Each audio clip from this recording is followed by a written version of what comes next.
Welcome back. We're continuing with Monetize Forum 2021. I am Igor Stenmark.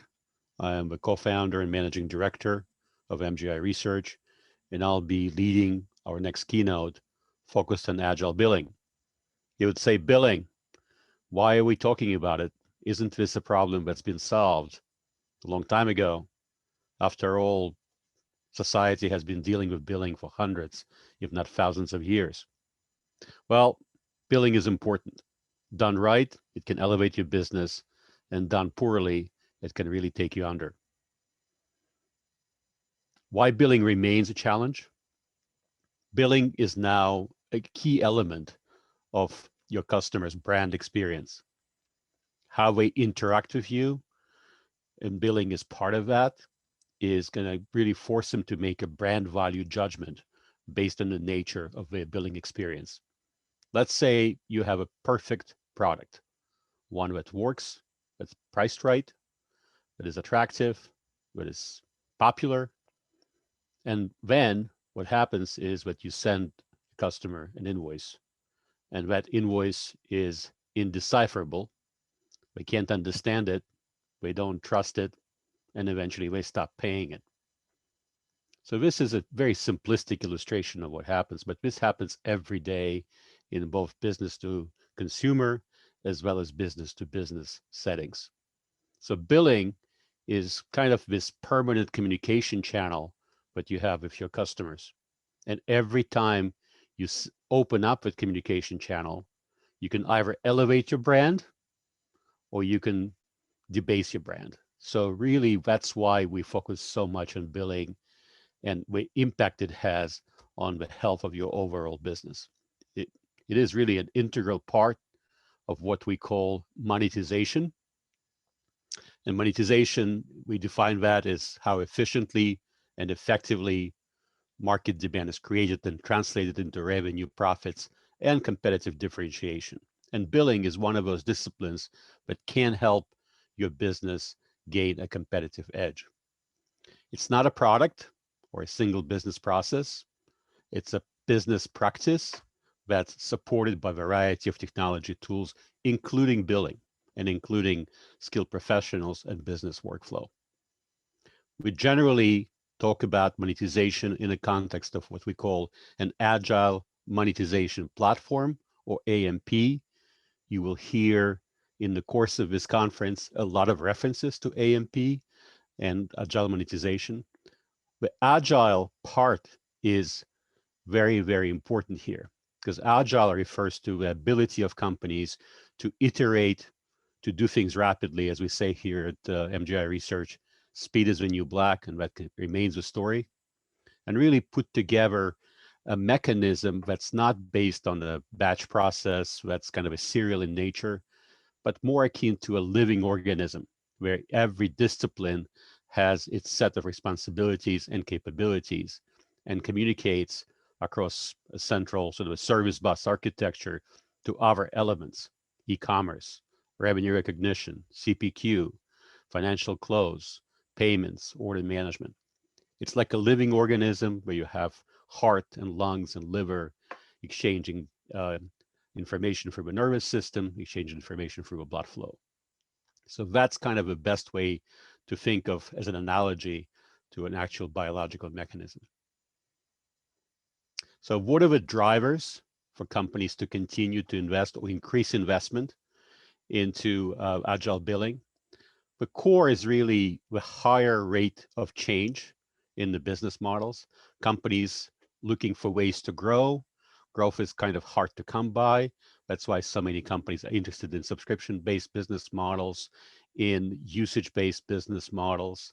They want to innovate, package things in creative ways.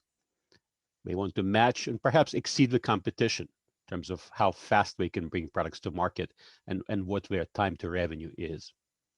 So there are a lot of drivers that kind of ensure that agile billing is going to be in the headlines for some time. How do you know that you have a billing problem, a billing issue, and you need to pay attention to this? Well, here's a simple checklist. If you look at this checklist and you find that you have one or two items that really match your situation at your company, you should be at least curious. If you have three or four, you should be asking for help very, very soon. And if you have more, well, you probably need to bring in a specialist, maybe call your systems integrator, call your advisor, because really any one of those items, if not attended to, can really torpedo your business in a very, very meaningful way. We call this the 13 deadly sins of monetization. So let's say you read that list, you found that you have three or four or five items on that list that really match, maybe more, as often is the case, and you decide to make billing a priority in your organization. So what are going to be your strategic kind of approaches to it? What are you going to be driving to achieve? Well, you're going to be looking to reduce friction, reduce time to revenue, as we just talked, really shorten your closing cycle so you can pass audits much faster. You're going to be looking to trim or eliminate completely revenue leakage. You may be also asking for less involvement from your IT because they can't be doing everything. And you'd be looking to reduce any kind of focus on unplanned staffing at the end of each financial reporting close. And you'd be looking to improve invoice accuracy, improve your accounting metrics like DSO, days sales outstanding, and improve your collections. Ultimately, again, it goes back to being able to differentiate your business in a meaningful way with new pricing models, new payment flexibility, and creative approaches to product bundling. Working against that, there's a lot. So an average Fortune 1000 company has probably something between 20 to 25 billing systems in use. This happens typically not by design, but because companies acquire other companies, or there are new initiatives, new applications that require separate billing systems. Companies have been trying to trim that number down, but in practice, it is hard to contain. And as a result, there are a variety of billing systems in almost every Fortune 1000 company. The average age of an enterprise billing system today is over 10 years. And because of that, there is a fair amount of resistance to change because change in billing is perceived as being both expensive, time consuming, and very, very risky. And much of it is true if it's not done correctly.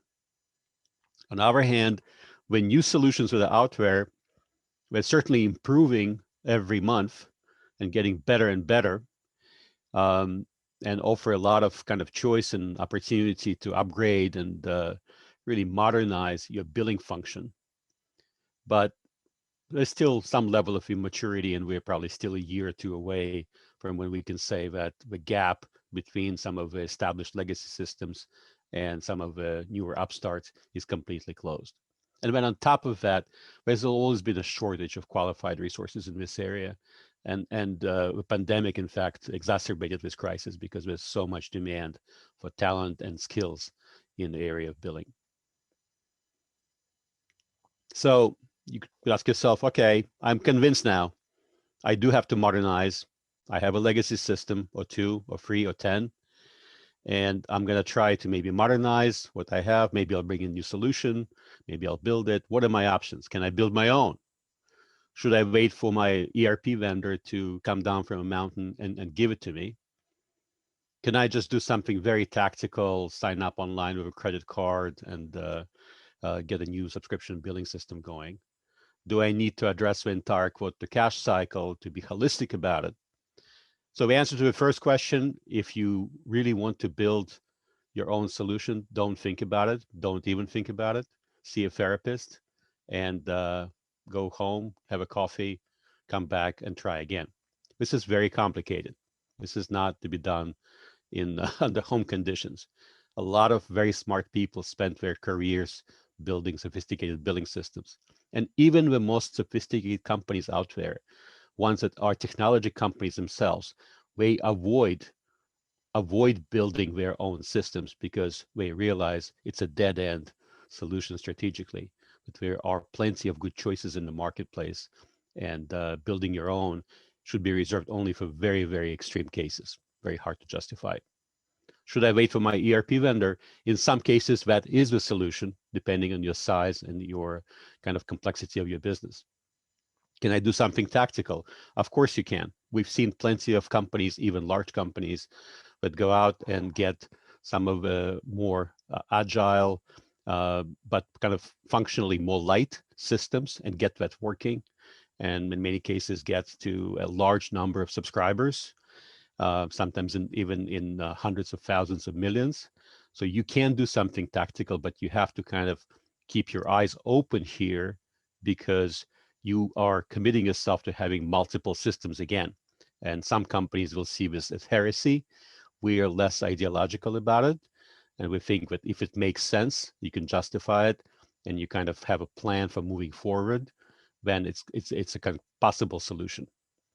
Do you need to address the entire quote to cash cycle? Well, if you have a lot of budget and supportive management, supportive of the business side, then it certainly is a possibility, and that should be a program rather than a project.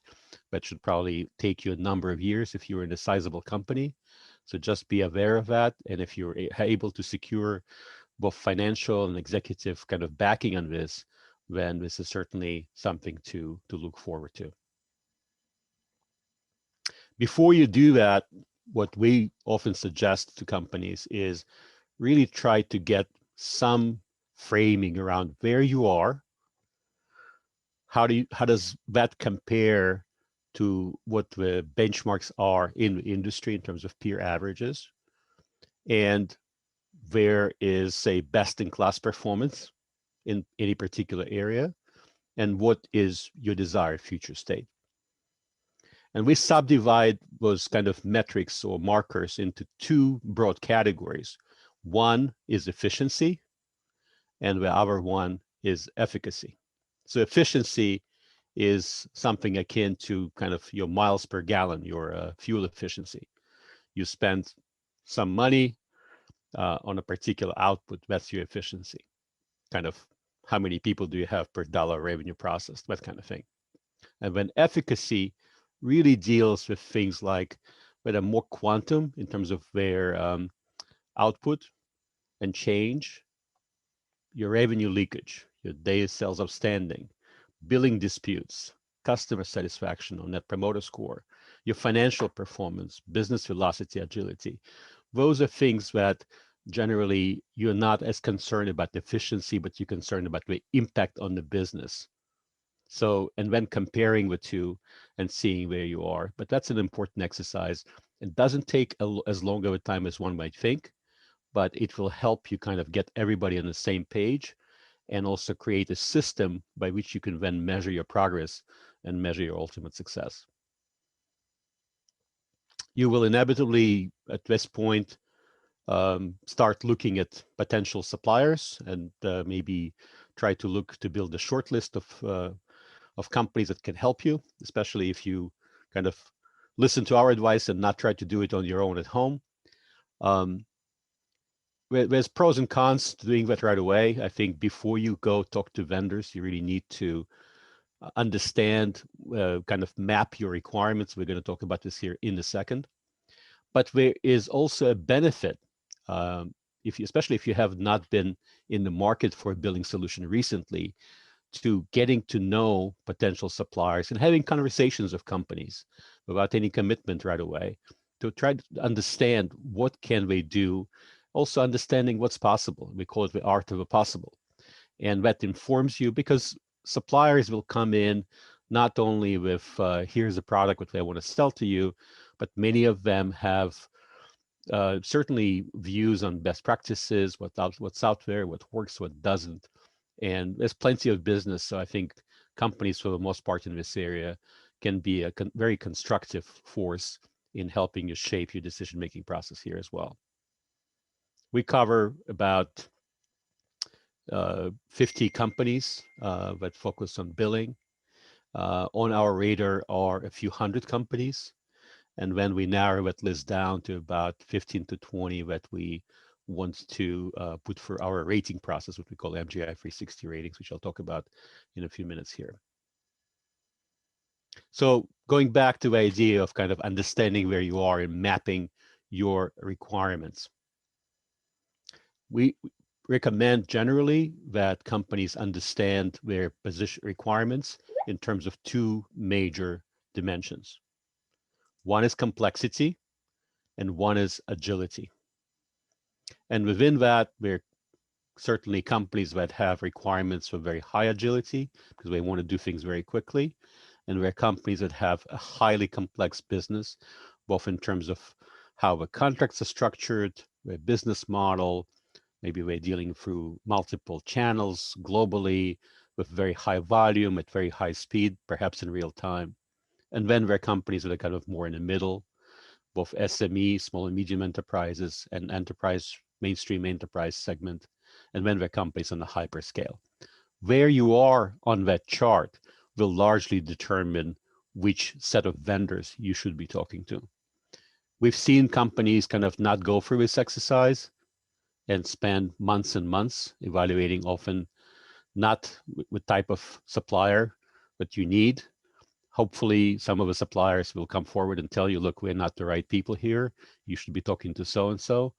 But it's regardless of that, it's important for everyone to understand where your requirements really map to. You're going to then double click inevitably on the complexity dimension to try to understand what's underneath, what's under the hood. And it's a fascinating exercise. And we've listed just some of the sub-dimensions of that particular category. And our recommendation here is understand kind of where you are positioning wise in terms of what's needed for your business right now, what's implementable as opposed to what's possible. It's a very, very important distinction. And then try to contain that because there's sometimes a tendency in companies to really go and spend months and months and months on mapping their requirements, complete requirements. The projects never take off. It is something that translates into a very difficult situation eventually. The other thing that you do want to understand is how the potential supplier's data model really maps to your specific set of circumstances. Is it abstract enough? Can you support things like usage? Can you support entitlements? Can you map to your contract management system? Can you have things, for example, like rates where you have the same product sold in different markets and priced differently, let's say on time of day, peak versus off peak. Very basic kind of stuff for a usage-based model, but not every billing product is really built to support that level of complexity. So keep that in mind and have that discussion with your potential supplier. Building a short list. We use a mechanism or a product, internal product called MGI 360 ratings. Some of you in the audience may be very familiar with that, some not. I'll do a brief introduction. It's basically a rating system, a screening mechanism, if you will, for companies that provides a rating of a company on a scale from 0 to 100, analyst opinion, and a use case. And the rating is subdivided into 5 major subcategories. Product, how strong is the product? How good is the management? How broad and deep are the channels of distribution? Does the company have a realistic plan, strategy? And is the company financially stable? Is it growing and profitable? So those are kind of key elements of assessing kind of a risk of doing business with a particular supplier. And then importantly, this goes into what we call a use case, which we have been now expanding into a separate kind of a sub-product that deals with things like, what's the ideal use case for this product, for this particular market? Is it for high agility or medium agility environment? Is it for high complexity or medium complexity or both? Is it really for an API headless operation or something that has all the different screens and portals that you would need? Can it support, for example, mediation, either directly or through a partnership? So understanding the use case is as important as understanding how you feel about a particular vendor's presentation or what their rating is and so on. Because if a use case matches, fantastic. That could be your partner. If a use case doesn't match, it doesn't matter how much you like the presentations, how much you like a company, it won't work, and you need to move on. What are some of the key trends that we see in billing? There's quite a few here. This is a very dynamic space.